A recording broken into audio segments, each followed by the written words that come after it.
Download aplikasi Tarbiyah Sunnah di handphone Anda. Tersedia di Google Play dan App Store. Bismillahirrahmanirrahim. Assalamualaikum warahmatullahi wabarakatuh. Alhamdulillah wassalatu wassalamu ala Rasulillah wa ala alihi wa ashabihi wa mawalah. Wa ba'd. Hadirin jamaah Masjid Umar bin Khattab yang Allah muliakan, para pendengar radio Tarbiyah Sunnah, juga pendengar radio-radio lain, para pemirsa Persada TV ataupun Robbani ataupun Niaga atau TV-TV lain, juga para netizen. Alhamdulillah kembali kita berjumpa. Tema yang kita akan jelaskan sekarang adalah berapa jumlah para malaikat dan siapa nama-nama mereka. Quran dan Sunnah menjelaskan bahwa para malaikat adalah makhluk yang jumlahnya tidak bisa dihitung saking banyaknya, kecuali oleh Allah Azza wa Jalla. Oleh karena itu, ketika Allah menjelaskan para malaikat penjaga neraka Jahannam yang oleh Allah disebut 19 penjaga, Allah menyatakan wa ma ja'alna ashaban nar illa malaikah wa ma ja'alna iddatahum illa fitnatan lil ladzina kafaru. Tidaklah kami jadikan bagi para penghuni neraka kecuali ada para malaikat penjaga. Jumlahnya 19. Dan tidaklah kami jadikan jumlah mereka yang hanya 19 kecuali menjadi fitnah bagi orang-orang kafir. Maksudnya orang-orang kafir akan terkecoh dengan jumlah 19 para malaikat di neraka. Mereka berpikir kalau hanya 19 sedikit, sedangkan jumlah penghuni neraka banyak. Kita serbu aja malaikat yang hanya 19, kita kalahkan, lalu kita keluar dari api neraka. Begitu pikiran orang kafir. Tapi setelah kalimat tersebut, setelah Allah menyatakan bahwa Allah menjadikan malaikat penjaga neraka jumlahnya 19, Allah menyatakan wa ma ya'lamu junuda rabbika illahu. Tidak ada yang tahu jumlah tentara Allah dari kalangan para malaikat kecuali hanya Allah yang tahu. Ini menunjukkan bahwa jumlah para malaikat yang 19 itu bukan 19 malaikat, tapi 19 golongan para malaikat. Semua golongan para malaikat itu tentara Allah. Dan tidak ada yang tahu jumlahnya saking banyaknya. Itu hanya malaikat penjaga neraka. Belum lagi penjaga surga, belum lagi penjaga langit dan bumi dan malaikat-malaikat lainnya. Yang menjelaskan sangat banyaknya para malaikat adalah ketika Isra Mi'raj, terutama ketika Mi'raj. Kalau Isra itu perjalanan Nabi di malam hari dari Mekah ke Palestina, ke Masjidil Aqsa. Kalau Mi'raj dari Masjidil Aqsa naik ke langit. ke Sidratul Muntaha, ke langit ketujuh. Ketika Mi'raj, berkata Nabi SAW, wa rufi'a liyal baitul ma'mur, fasa'altu Jibril, faqala hadzal baitul ma'mur, yusalli fihi kulla yawmin sab'una alfa malakin, idza kharaju lam ya'udu ilaihi akhira ma alaihim. Aku diangkat ke Baitul Ma'mur. Baitul Ma'mur sebuah masjid di langit, tempat sholatnya para malaikat. Para ulama menganggap Baitul Ma'mur itu Ka'bahnya para malaikat di langit. Posisinya persis di atas Ka'bah di dunia. Persis di atas di Mekah. Itu kalau ditarik garis ke atas itu ada Baitul Ma'mur. Aku bertanya, bangunan apa ini wahai Jibril? Jibril menjawab, inilah Baitul Ma'mur. Di dalamnya setiap hari sholat 70.000 malaikat. Ketika mereka keluar, yang pernah masuk ke sana tidak pernah kembali selama-lamanya. Dan itu tiap hari terus. Berarti setiap hari 70.000 malaikat yang sholat di sana beda-beda. Hanya sekali-sekali kegiliran. Dan itu terjadi sejak Baitul Ma'mur diciptakan terus sampai sekarang, sampai hari kiamat. Sehari 70.000. Sudah berapa juta hari? Dikalikan saja. Oleh karena itulah maka berkata para ulama ketika menerangkan hadis yang barusan. Hadis tersebut sahih. Riwayat Bukhari dan Muslim. Kata mereka, kata para ulama, fata'ammal kam dakhalal baital ma'mur minal malaikah mundu khalaqahu Allahu ilal an. Fa innahu adadun la yatakhayyaluhu aqlun. Coba perhatikan berapa jumlah malaikat yang masuk ke Baitul Ma'mur sejak Baitul Ma'mur itu diciptakan sampai sekarang. Sehari 70.000 malaikat. Dan setiap hari malaikat yang masuk ke sana berbeda-beda. Yang pernah masuk, nggak pernah masuk lagi, sudah setelah keluar. Maka benarlah firman Allah, wa ma ya'lamu junuda rabbik illahu. Tidak ada yang bisa mengetahui jumlah tentara Allah dari kalangan para malaikat kecuali hanya Allah. Oleh karena itu pernah Nabi SAW mendengar suara bergemuruh di langit. Karena beratnya beban langit, karena banyaknya para malaikat yang ada di langit. Beliau bersabda, inni ara ma la taraun wa asma'u ma la tasma'un. Attatis sama wa huqqa laha an ta'itta. Ma fiha mawdi'u arba'i asabi illa wa malakun wadi'un jabhatahu sajidan lillahi ta'ala. Wallahi law ta'lamuna ma'alam la dhahiktum qalila wa la bakaitum katsira. Kata Nabi SAW, aku bisa melihat apa yang tidak kalian lihat. Aku bisa mendengar apa yang tidak kalian dengar.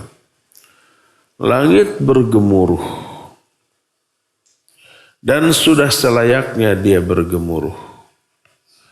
Karena tidak ada tempat seukuran 4 jari. Bahasa kita tidak ada satu jengkal pun tempat di sana. Kecuali di sana ada malaikat. Yang meletakkan dahi mereka di lantai dan sujud kepada Allah Azza wa Jalla. Bayangkan setiap jengkal di langit ada malaikat yang sedang sujud. Di seluruh tingkatan langit. Langit pertama aja luasnya seperti tak berujung pangkal menurut kita. Saking besarnya ini langit. Langit yang besar seperti itu setiap jengkalnya penuh oleh malaikat yang sedang sujud. Semua langit sampai langit ketujuh. Demi Allah, seandainya kalian mengetahui apa yang aku ketahui, niscaya kalian akan sedikit tertawa dan banyak menangis. Hadis ini diriwayatkan oleh Imam Ahmad dan Imam At-Tirmidzi serta Al-Hakim. Al-Hakim menyatakan hadis ini sahih, disepakati kesahihannya oleh Imam Az-Zahabi rahimahullah dan status hadis ini sahih. Jadi dari sana kita bisa membayangkan berapa jumlah malaikat yang ada di langit. Sekarang di muka bumi saja yang kita tempati tidak berdesak-desakan dengan orang. Tidak setiap jengkal ada orang, ya enggak. Padahal bumi yang kita injak jauh lebih kecil daripada langit. Bumi yang kita tempati yang kecil ini tidak penuh sesak dengan orang. Masih banyak tempat-tempat yang kosong. Berapa jumlah orang sekarang di alam jagat raya di dunia? Miliaran, entah berapa miliar, saya belum menghitung dan tidak mau ngitung. Entah sensus menyatakan berapa miliar, ada 5 miliar semuanya atau lebih ya, 10 mungkin. Padahal kecil ini bumi dibanding langit. Bayangkan langit lebih besar, setiap jengkalnya penuh sesak oleh malaikat dan ada 7 lapis langit. Itu yang baru di langit. Terus belum lagi yang masuk ke Baitul Ma'mur tadi. Terus ada keterangan di neraka Jahannam. Berkata Nabi SAW dalam hadis yang diterima dari Abdullah bin Mas'ud, diriwayatkan oleh Imam Muslim dalam kitab Sahih Muslim. Berkata Nabi SAW, yu'ta bi jahannama yawma idzin laha 70 alfa zimam. Ma kulli zimamin 70 alfa malakin yajurrunahu. Nanti akan didatangkan ke neraka Jahannam 70.000 zimam. Zimam itu rantai besi yang besar dan panjang. Setiap satu zimamnya digusur oleh 70.000 malaikat. Satu zimam oleh 70.000 malaikat. Ini ada 70.000 zimam. Berapa jumlah malaikat yang memegang zimam itu? Totalnya 70.000 aja kali 70.000. Jadi 4.900.000.000. Itu jumlah malaikat yang hanya apa? Memegang rantai besi untuk menyiksa para ahli neraka di dalam neraka. Waliyadzubillah. Berdasarkan hal itulah maka kita tahu sangat banyaknya jumlah para malaikat dan tak ada yang tahu jumlah pastinya kecuali Allah Subhanahu wa ta'ala. Itulah keterangan tentang jumlah para malaikat. Sekarang apa saja nama-nama para malaikat? Bukan nama atau sebutan lain untuk para malaikat. Malaikat itu hanya salah satu di antara sekian banyak sebutan. Dan arti malaikat adalah utusan sebagaimana yang sudah kita bahas. Ada sebutan lain untuk para malaikat. Apa saja? Pertama, ar-rusul. Para malaikat disebut juga rusul. Artinya sama dengan malaikat. Arti rusul itu para utusan. Sebagaimana firman Allah dalam salah satu ayat surah Al-Hajj. Ayat 75 Allah menyatakan Allahu yastafi minal malaikati rusulan wa minan nas innallaha sami'un basir. Sungguhnya Allah memilih beberapa utusan dari para malaikat dan juga dari kalangan manusia. Allah sesungguhnya dia maha mendengar dan maha melihat. Ini ayat pertama yang menjelaskan para malaikat disebut juga dengan sebutan rusul. Kedua, surah Fatir ayat 1 Allah menyatakan alhamdulillahi fatiris samawati wal ard ja'ilil malaikata rusulan uli ajnihatin masna wa thulatha wa ruba'. Kata Allah, segala puji bagi Allah, pencipta langit dan bumi, yang telah menjadikan para malaikat sebagai utusan yang memiliki sayap. Ada yang 2, 3, ataupun 4. Jumlah sayap malaikat beda-beda. Ada yang 2, ada yang 3, ada yang 4. Dan malaikat Jibril sampai berapa sayap yang dia miliki? 600 sayap. Apa gunanya sayap? Untuk terbang. Oleh karena itulah maka para malaikat pun bisa terbang karena memiliki sayap.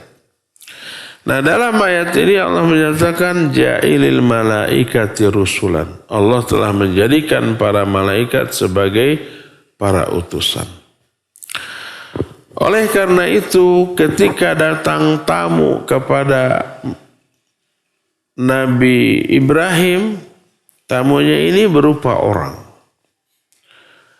Padahal sebenarnya malaikat yang berwujud manusia. Hal ataka hadithu dhaifi Ibrahim al-mukramin. Sudahkah datang berita kepada kamu tentang tamu Nabi Ibrahim?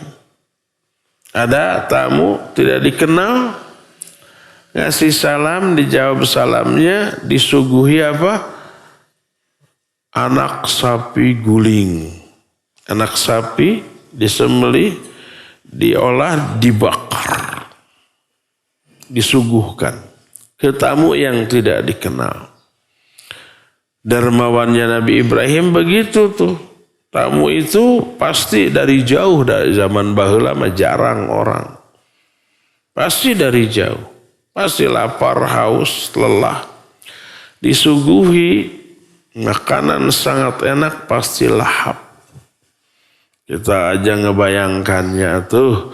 Anak sapi itu berarti dagingnya belum alot, belum keras, masih empuk. Dibakar, luar biasa. Bakarnya bukan seperti kita bakar sate, tutung. Karena si dagingnya kena langsung dengan api. Tutung ya, tutung luarna atah jerona.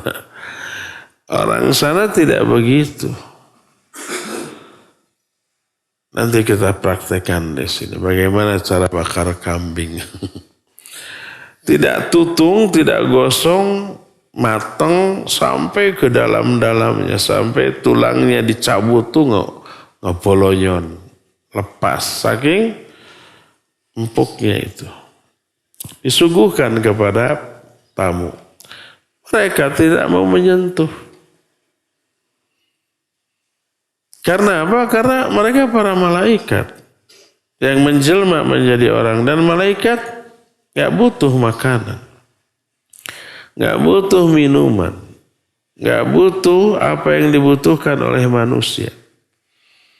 Tapi karena Nabi Ibrahim belum tahu, jadi dia takut. Nah, orang tuh disuguhi yang enak gak mau makan, takut. Baru disebutkan oleh tamu, la takhaf, jangan kamu takut. Kami adalah para utusan.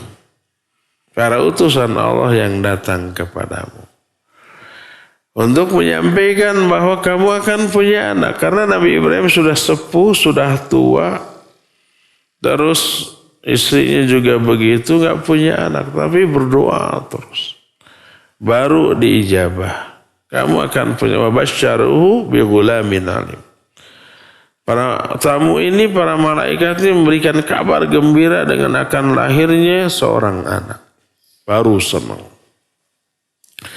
Lalu Nabi Ibrahim bertanya, "Fama khatabukum ayyuhal mursalun?" Bagaimana kisah kalian wahai para utusan? Maksudnya para utusan Allah, para malaikat tersebut. Qalu inna ursilna ila qaumi mujrimin linursila alaihim hijaratan min tin. Kami pula lah yang dahulu diutus kepada kaum yang durhaka. Maksud kaum durhaka itu kaum Nabi Lut.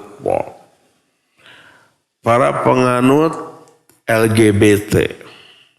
Linursila alaihim hijaratan min tin. Kami diutus oleh Allah ke kaum Nabi Lut untuk melemparkan kepada mereka batu-batu dari tanah. Sampai akhirnya musnah semuanya. Nah, ini menunjukkan bahwa para malaikat adalah para utusan Allah Azza wa Jalla. Untuk apa?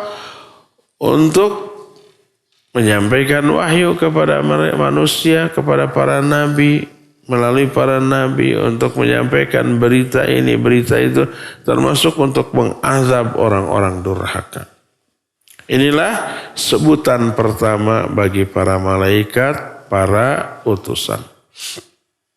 Kedua, malaikat kadang disebut dengan sebutan safaroh. Bahasa kitanya safaroh itu duta. Duta besar, dalam bahasa Arab disebut safir. Kedutaan besar safaroh. Safaroh artinya duta. Apa itu duta? Duta itu utusan. Utusan untuk menengahi atau menjembatani atau menjadi perantara antara satu pihak dengan pihak lain. Seperti negara kita punya kedutaan dan dipimpin oleh duta besar. Di setiap negara, duta besar tersebut perwakilan negara kita di sana. Wakil yang bertindak, berbicara kepada negara yang ada di sana atas nama negara Indonesia, atas nama negara kita, disebut safaroh, kedutaan. Duta besarnya disebut safir. Para malaikat disebut safaroh. Al-Quran menjelaskan dalam surat Abasa ayat 15 dan 16, bi'aidi safaroh kiramim baroroh. Catatan amal itu bi'aidi safaroh. Ada di tangan safaroh. Berkata Imam Bukhari dalam kitab sahihnya ketika menjelaskan ayat ini. Dalam Sahih Bukhari ada kitab tafsir. Ada tafsir ringkas. Ketika menafsirkan ayat ini dalam kitab Sahih Bukhari, berkata Imam Bukhari, safaratul malaikah wahiduhum safir safartu aslahtu bainahum wa ju'ilatil malaikatu idza nazalat biwahillah wa ta'diyatihi kas-safiril ladzi yuslihu bainal qaum. Kata Imam Bukhari, safarah malaikat tunggalnya ini safir. Kalau satu safir, kalau banyak safarah. Kalau orang Arab menyatakan safartu, maknanya adalah aslahtu bainahum. Safartu itu artinya aku mengislahkan di antara dua pihak. Para malaikat ketika turun membawa wahyu Allah seperti safir atau duta besar atau perantara yang mengislahkan di antara sesama manusia. Maka para malaikat disebut safarah karena menjadi perantara antara Allah dan manusia dan berfungsi mengislahkan sesama manusia. Dalam hadis sahih riwayat Imam Bukhari dari Aisyah radhiyallahu anha, Nabi SAW bersabda, "Mathalul ladzi yaqra'ul Qur'an wa huwa hafidhun lahu ma'as safaratil kiramil bararah wa mathalul ladzi yaqra'ul Qur'an wa huwa yata'ahadu wa huwa 'alaihi syaqq falahu ajran." Perumpamaan orang yang bisa membaca Al-Quran dan menjaganya. Menjaga bacaannya, hafalannya, dan pengamalannya terhadap isi Al-Quran. Ahli Quran akan bersama-sama dengan safarah kiram bararah. Nah itu seperti yang diterangkan dalam bahasa bi'aidi safarah kiramim bararah. Dan perumpamaan orang yang membaca Al-Quran, tapi dia kesulitan dalam membacanya, tersendat-sendat karena masih dalam proses belajar, dia akan diberikan 2 pahala. Jadi walaupun terbata-bata, tersendat-sendat, belum lancar karena masih dalam proses belajar, mungkin ada salahnya? Pastilah ada salahnya, namanya juga sedang belajar. Maka dia dapat 2 pahala dan tidak dosa. Kesalahannya dimaafkan karena dalam proses. Tak ada orang yang lahir dalam keadaan langsung bisa baca Al-Quran. Tidak ada. Jadi ketika membaca, belajar, gagal, ulang, salah, ulang. Terus akhirnya bisa. Semua orang begitu. Tak ada orang yang lahir dalam keadaan alim. Para ulama besar, mereka pernah jadi bodoh dulu. Pernah menjadi talib, penuntut ilmu. Salah dalam memahami. Terus akhirnya faham dan menjadi seorang ulama besar. Berkata Syekh Al-Albani rahimahullah, kata beliau, innal burghus fi ardina satastansir. Al-burghus fi ardina satastansir. Artinya burung-burung kecil di negeri kita kelak akan berubah menjadi burung-burung besar. Tak ada burung besar Raja Wali gitu, burung Garuda gitu, burung elang gitu yang besar bisa terbang ke awan gitu. Itu lahir dalam kondisi besar langsung bisa terbang ke awan, nggak ada. Pasti dari telur dulu menetas kecil, nggak bisa apa-apa, dikasih makan oleh induknya gitu kan. Bulu-bulunya juga belum tumbuh, sayapnya juga belum kuat gitu. Nah, belum bisa terbang, berdiri pun masih lemah. Baru setelah semuanya terbentuk, belajar sedikit, lama-lama baru bisa terbang, lama-lama baru bisa ke awan. Ada proses. Semua orang begitu. Nah, termasuk orang yang membaca Al-Quran. Awalnya terbata-bata, lama-lama lancar. Ketika terbata-bata, dia punya 2 pahala. Pertama, pahala untuk usahanya. Usaha belajar secara baik dan benar. Kedua, pahala bagi bacaan Qurannya. Kesalahannya diampuni. Berkata Imam Ibnu Jarir At-Tabari rahimahullah ketika menerangkan ayat tadi, was-sahih anna as-safara al-malaikah was-safarah ya'ni baina Allah ta'ala wa baina khalqih wa minhu yuqal as-safiru alladhi yas'a baina an-nas fi sulhi wal khair. Yang benar safaroh di dalam hadis ini maknanya para malaikat. Safaroh artinya perantara antara Allah dengan makhluknya. Maka orang yang menjadi perantara antara dua kaum yang berselisih. Untuk diapakan? Untuk diislahkan. Untuk didamaikan. Untuk diakurkan kembali. Maka orang itu disebut dengan sebutan safaroh. Inilah sebutan kedua untuk para malaikat, yaitu apa? Safaroh. Ketiga. Sebutan ketiga bagi para malaikat adalah junud. Junud artinya tentara, pasukan.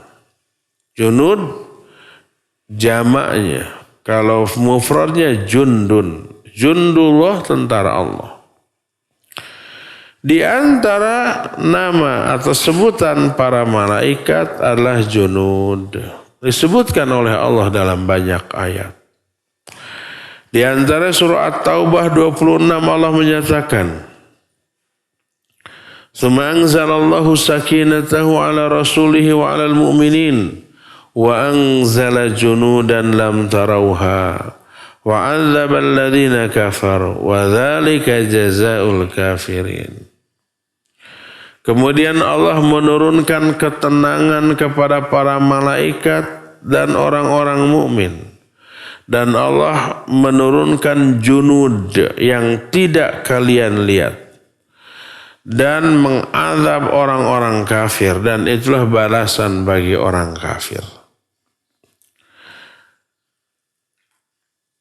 Ayat ini turun berkaitan dengan peristiwa perang Hunain.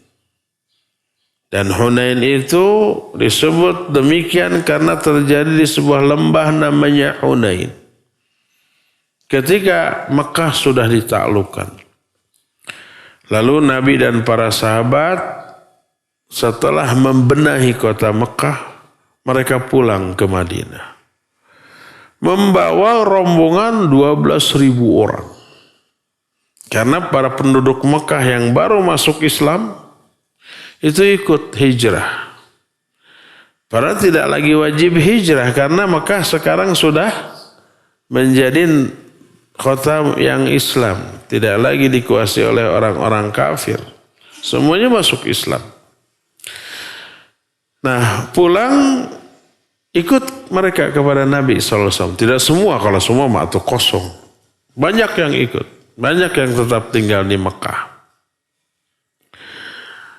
Ketika berjalan, mereka kagum, bangga dengan jumlah mereka yang sangat besar. Jumlah yang tidak pernah ada sebelumnya. Waktu pasukan Badar, kaum muslimin cuma 300, kaum kafir 1000. Waktu perang Uhud, kaum musyrikin 3000. Sedangkan kaum muslimin hanya 700 orang. Demikian juga perang Ahzab. Tidak sampai 12.000. Ini 12.000. Sampai sahabat menyatakan lan nuglaba al-yawma likasratina. Kita pada hari ini nggak akan ada yang mengalahkan karena banyak. Sedikit saja bisa menang, apalagi banyak. Disangkanya nih. Kemenangan itu karena jumlah. Bukan. Allah menyatakan id a'jabatkum kasratukum wa lam tughni ankum syai'a. Ingat, ketika kalian merasa takjub dengan banyaknya jumlah kalian, pada jumlah yang banyak nggak ada pengaruhnya bagi kemenangan. Menang tidaknya kaum muslimin di medan perang bukan karena jumlah, tapi karena turun nggak pertolongan Allah. Kalau pertolongan Allah turun pasti menang. Kalau nggak turun kalah. Di perang Uhud awalnya menang karena kaum muslimin taat. Setelah pasukan pemanah tidak taat, turun dari posisinya, kalah. Maksiat kepada Nabi SAW, kalah. Awalnya menang. Nah, ketika mereka pasukan kaum muslimin yang baru pulang dari Mekah menuju Madinah melewati sebuah lembah namanya lembah Hunain, musuh sudah bersiap menyergap. Dan mereka diserang mendadak, kocar-kacir. Banyak yang kabur dari medan perang. Sampai Nabi SAW berteriak, mana pahlawan Badar, mana pahlawan Uhud. Di sini, tetap kacau balau. Banyak yang korban. Apalagi mu'allaf yang baru masuk Islam dari Mekah tadi. Nah, lalu Nabi SAW memanggil mana orang-orang yang pernah berbaiat di bawah pohon. Namanya Baiatur Ridwan. Maka dipanggil, akhirnya mereka ngumpul. Allah menurunkan ketenangan. Tadinya panik karena diserang secara mendadak. Lalu setelah Nabi SAW memanggil orang-orang yang berbaiat di bawah pohon Baiatur Ridwan tadi, berkumpul, membuat formasi, lalu balik menyerang, menang. Apa yang membuat mereka menang? Allah menyatakan, "Tsumma anzalallahu sakinatahu ala rasulihi wa alal mu'minin." Allah lalu menurunkan ketenangan kepada Rasul dan orang-orang mukmin. Wangzala junudan lam tarauha. Dan Allah menurunkan junud yang tidak kalian lihat. Junud itu para tentara dari kalangan para malaikat. Untuk apa? Wa'adzabal ladzina kafaru. Allah ingin mengazab para orang-orang kafir melalui para malaikat yang diutus. Jadi walaupun sedikit yang berkumpul di sekitar Nabi SAW di perang Hunain, karena yang lain sudah kocar-kacir, tapi menang. Kenapa? Karena ada para malaikat yang menjadi tentara Allah. Disebut junud. Dalam surah At-Taubah ayat 40-nya Allah menyatakan, illa tansuru faqad nasarallahu إذ أخرجه الذين كفروا ثاني اثنين إذ هما في الغار إذ يقول لصاحبه لا تحزن إن الله معنا فأنزل الله سكينته عليه وأيده بجنود لم تروها. Kalau kalian tidak mau membantu Nabi SAW, sesungguhnya Allah yang akan membantunya. Ingat ketika Nabi diusir oleh orang-orang kafir. Ketika berdua di sebuah gua.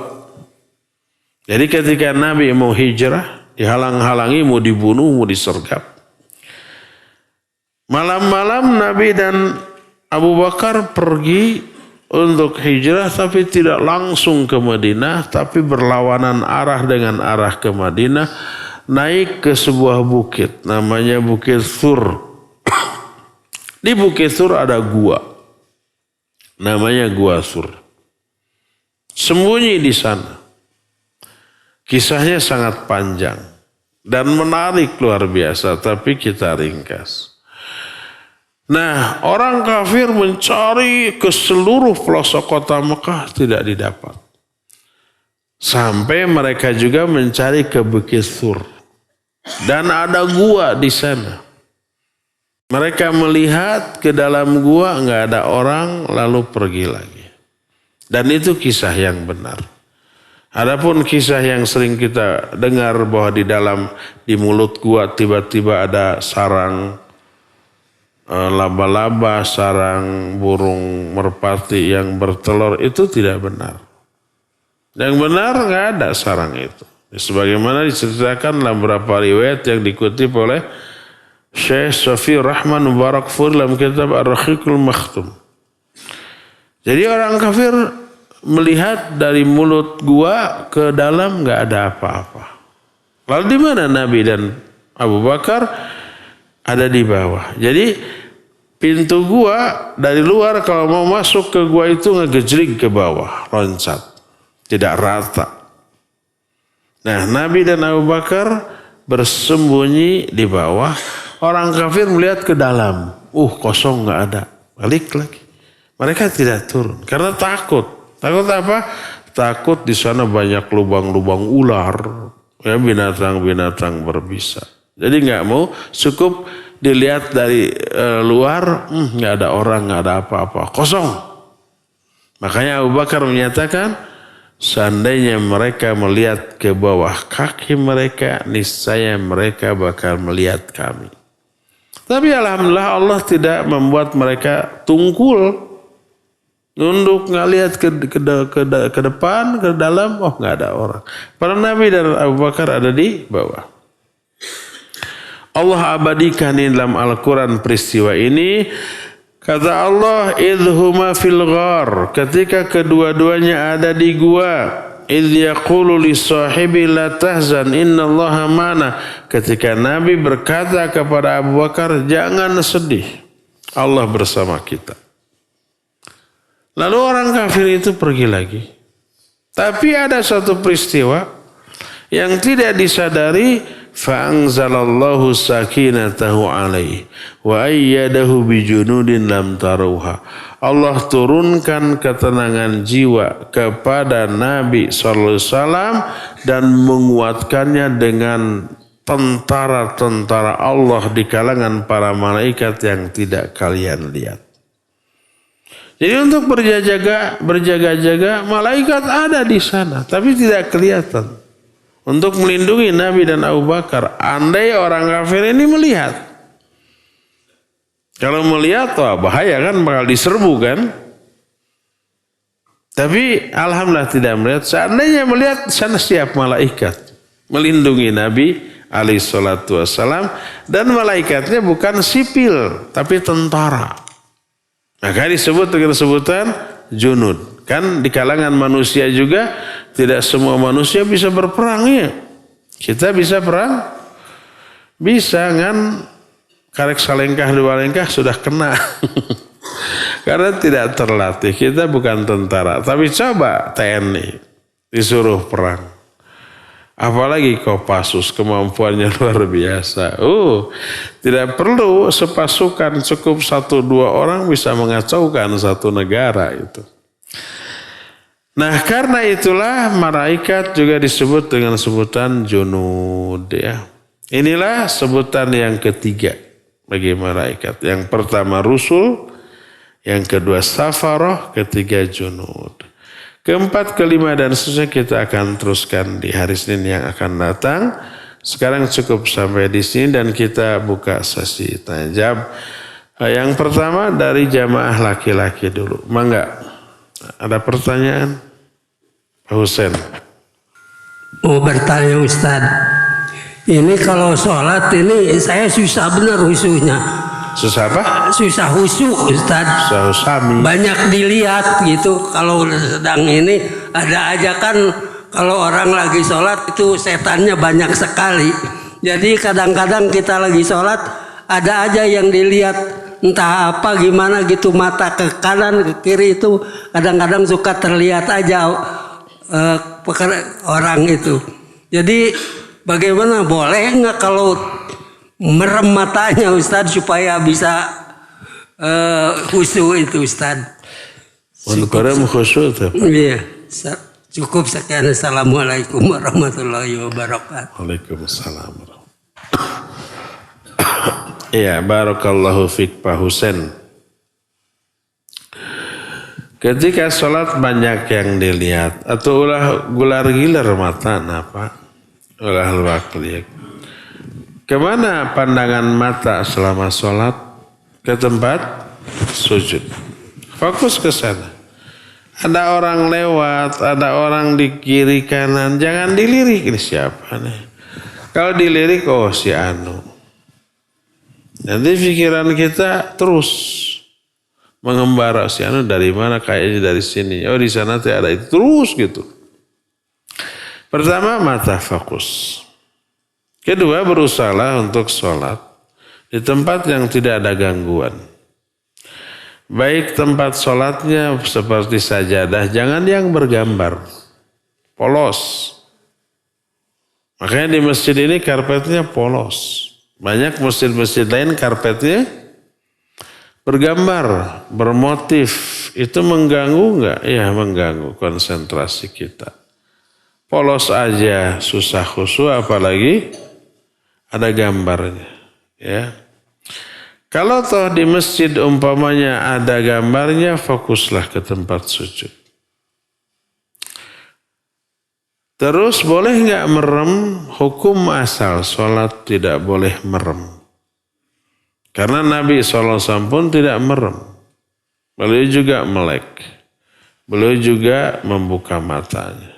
Itu bersama. Hukum asal sesuai dengan sunnah Nabi SAW tidak merem. Yang kedua, merem itu ibadah yang tasyabuh dengan cara ibadahnya orang-orang non-muslim. Orang-orang agama lain ibadah itu dengan konsentrasi, mengosongkan pikiran dan memejamkan mata. Tasyabuh dengan mereka. Ini yang kedua. Oleh karena itulah maka hukum asal tidak boleh merem. Kecuali apabila banyak gangguan. Yang apabila tidak merem tidak bisa khusyuk, sedangkan khusyuk adalah ruhnya salat, maka dipersilakan saat itu merem. Kalau ada gangguan. Adapun kalau kita tidak ada gangguan seperti di masjid ini. Terus kita sholatnya paling depan. Tidak ada yang dilihat. Nggak ada orang lalu lalang karena di depan kan. Sajadahnya tidak bergambar. Di depan dinding kita tidak ada gambar atau tulisan apapun. Tidak ada gangguan maka tidak boleh merem. Jadi merem hanya dibolehkan apabila ada gangguan pandangan mata yang menyebabkan kita tidak khusyuk. Ya, tapi hukum asal adalah bentak. Wallahu a'lam bishawab. Ibu-ibu ada? Ini ada yang dari ibu-ibu. Assalamualaikum Ustaz. Waalaikumsalam.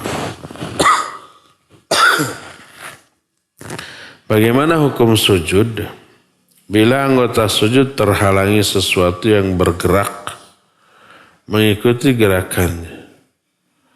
Bila anggota sujud terhalangi sesuatu yang bergerak. Apa yang bergerak? Sirim gitu? Sajadah? Oh ya sajadah bergerak. Mukena juga nggak bergerak. Menghalangi. Iya kalau ketika sujud bukannya pasti diam, nggak bergerak. Kecuali kalau tangannya gerak-gerak baru bergerak. Saya nggak kebayang. Atau umpamanya lagi sujud di atas sejadah, sejadahnya digusur orang gitu. Nyaris tidak ada terjadi itu.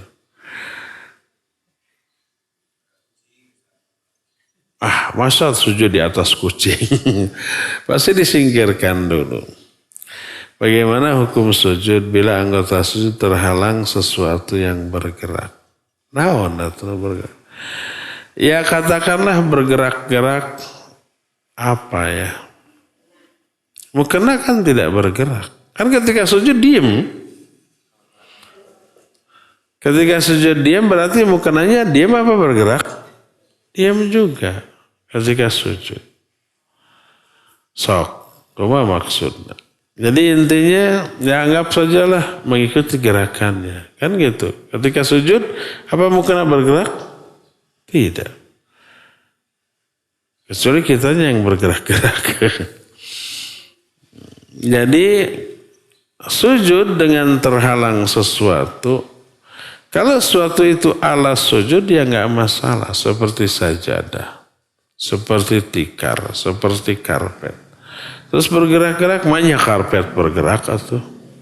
Kecuali kalau sujudnya itu umpamanya di atas punggung binatang. Ya, sholat. Binatang yang bergerak.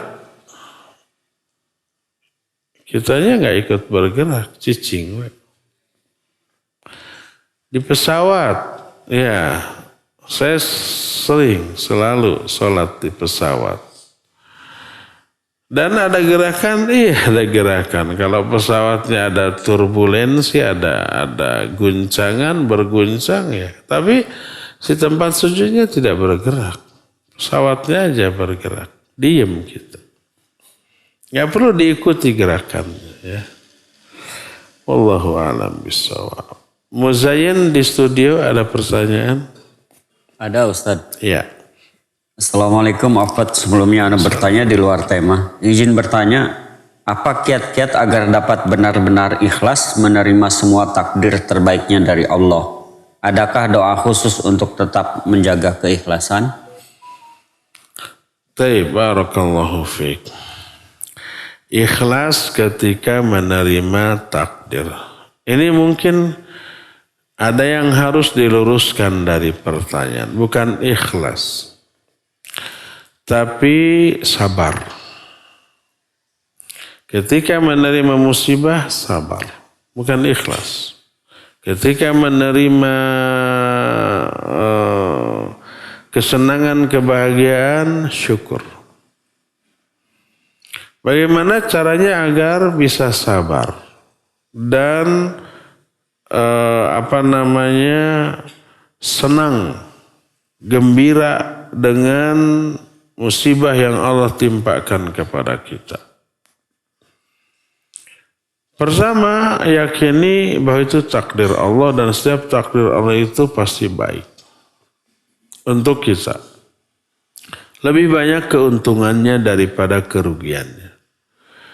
Kedua, yakini bahwa musibah tersebut menggugurkan dosa-dosa kita tanpa harus tobat dari dosa itu. Sebab di antara penghapus dosa selain tobat, istighfar, adalah penderitaan yang kita alami. Apapun bentuk penderitaan, fisik ataupun psikis. Semakin menderita, semakin banyak dosa yang Allah ampuni dari diri kita. Ini yang kedua. Ketiga, orang yang sedang ditimpa musibah, doanya dikabulkan oleh Allah. Makbul, didengar, diijabah. Jangankan orang muslim, orang musyrik pun. Ketika mereka terancam nyawanya, lalu berdoa hanya kepada Allah, doanya dikabul. Setelah dikabulkan, musyrik lagi. Kurang gimana nyebelin tuh orang. Tapi ketika berdoanya ikhlas kepada Allah, di saat menerima musibah dikabul. Apalagi orang muslim. Itu keuntungan ketiga. Keuntungan keempat, derajat kemuliaan orang itu akan diangkat oleh Allah. Kelima, kalau bersabar pahalanya Allah gelontorkan dengan jumlah yang jauh lebih banyak. Keuntungan keenamnya adalah setelah berlalunya musibah Allah akan ganti dengan dua kebahagiaan. Karena musibah adalah kesulitan. Allah berfirman, inna ma'al usri yusran, inna ma'al usri yusran. Maknanya setelah satu kesulitan akan datang dua kebahagiaan. Jadi lebih banyak keuntungannya. Musibah yang Allah tetapkan untuk kita. Makanya musibah adalah tanda kasih sayang Allah. Karena Allah ingin memberikan keuntungan-keuntungan itu kepada kita. Berkata Nabi SAW, Inna allaha idha ahabba qawman ibtalahum. Allah itu kalau mencintai suatu kaum, Allah berikan musibah kepada kaum itu. Dengan musibah, maka banyak keuntungan yang Allah berikan, yang tidak Allah berikan kepada orang yang tidak tertimpa musibah. Meyakini, mengetahui bahwa lebih banyak untung daripada rugi dalam musibah, maka kita akan sabar, akan senang, dan legawa, berlapang dada menerima takdir Allah yang menimpa kita tersebut ya.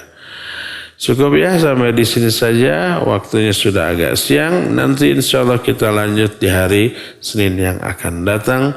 Subhanakallahumma bihamdik, asyhadu an la ilaha illa anta, astaghfiruka wa atubu ilaik. Walhamdulillahirabbil alamin. Assalamualaikum warahmatullahi wabarakatuh.